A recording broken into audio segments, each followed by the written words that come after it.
अर्जुन एक छोटे से गांव का लड़का था जो हमेशा अपनी दुनिया से कुछ ज्यादा ही उम्मीदें रखता था। गांव के बाकी बच्चों की तरह वह भी दिन भर खेतों में खेलता और छोटे मोटे कामों में अपने माता पिता की मदद करता। लेकिन अर्जुन का दिल हमेशा कुछ अलग करने की इच्छा से भरा रहता था। उसे लगता था कि वह कुछ बड़ा कर सकता है, कुछ ऐसा जो उसकी जिंदगी को बदल दे। एक दिन जब अर्जुन खेत में काम कर रहा था, उसने गांव के पुराने पीपल के पेड़ के नीचे एक अजीब सा चमकता हुआ पत्थर देखा। वह पत्थर बहुत ही सुंदर और चमकदार था, जैसे उसमें कोई रहस्य छिपा हो। अर्जुन ने जैसे ही उस पत्थर को हाथ में उठाया, एक रहस्यमय आवाज आई, तुम्हारा समय आ गया है अर्जुन। अर्जुन ने डरते डरते आसपास देखा, लेकिन वहाँ कोई नहीं था। आवाज फिर से आई, यह पत्थर तुम्हारी शक्ति है, इसके साथ एक शक्ति तुम्हारे अंदर जागेगी जो तुम्हें एक अद्भुत यात्रा पर ले जाएगी। अर्जुन को कुछ समझ में नहीं आया, लेकिन वह जानता था कि यह कोई साधारण घटना नहीं थी। उसने पत्थर को अपने पास रखा और घर लौट आया। वह रात भर सो नहीं सका। उसकी आंखों के सामने हमेशा वही चमकता हुआ पत्थर और रहस्यमय आवाज थी। अगले दिन अर्जुन ने सोचा कि वह इस यात्रा पर जाने का साहस जुटाएगा। उसने सोचा, अगर मुझे कोई बड़ी शक्ति मिल रही है तो इसका इस्तेमाल अच्छे कामों के लिए करना चाहिए। अर्जुन ने एक सुबह जल्दी उठकर अपनी माँ और पिता से अनुमति ली और अपनी यात्रा पर निकल पड़ा। उसकी यात्रा की शुरुआत गांव के बाहर स्थित घने जंगल से हुई। जंगल में हर कदम पर उसे कुछ नया देखने को मिलता। तरह तरह के पेड़ पौधे, अजीब से जानवर और हलचलें। कुछ दूर चलने के बाद अर्जुन को एक रहस्यमय दरवाजा दिखाई दिया।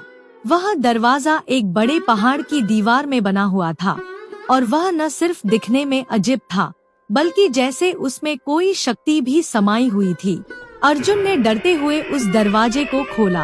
अंदर जाने पर उसने देखा कि वह जगह एक अलग ही दुनिया में बदल चुकी थी। वहाँ के आसमान का रंग नीला था और हर जगह सुंदर झरने और पहाड़ थे। वहाँ एक साधु बाबा मिले, जिनकी आंखों में बहुत गहराई थी।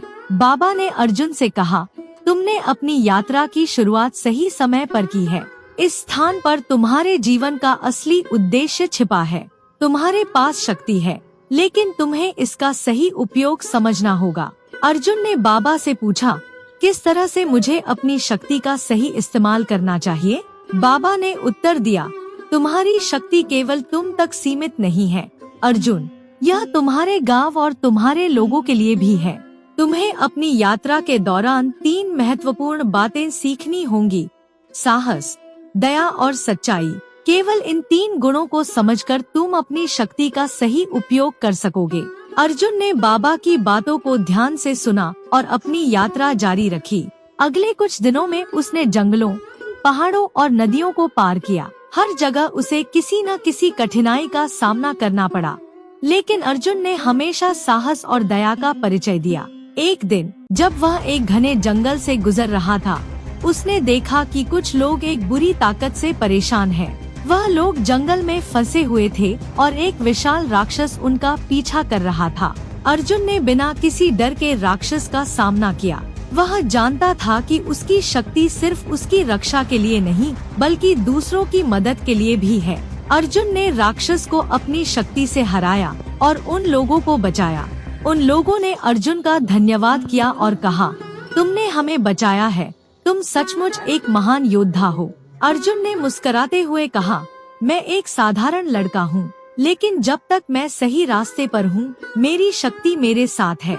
अर्जुन की यात्रा ने उसे यह समझाया कि वास्तविक शक्ति दूसरों की मदद करने में है, न कि केवल खुद को बचाने में। अर्जुन ने अपनी यात्रा के दौरान बहुत कुछ सीखा, लेकिन सबसे महत्वपूर्ण बात यह थी कि उसने अपने गांव लौटकर अपनी नई शक्ति का उपयोग केवल खुद के लिए नहीं, बल्कि दूसरों के भले के लिए किया। वह जब अपने गांव वापस आया तो लोग उसकी वीरता की कहानियां सुनते थे और उसे अपना हीरो मानते थे। अर्जुन ने कभी भी अपनी शक्तियों का दुरुपयोग नहीं किया, बल्कि हमेशा सही रास्ते पर चलकर दूसरों की मदद की।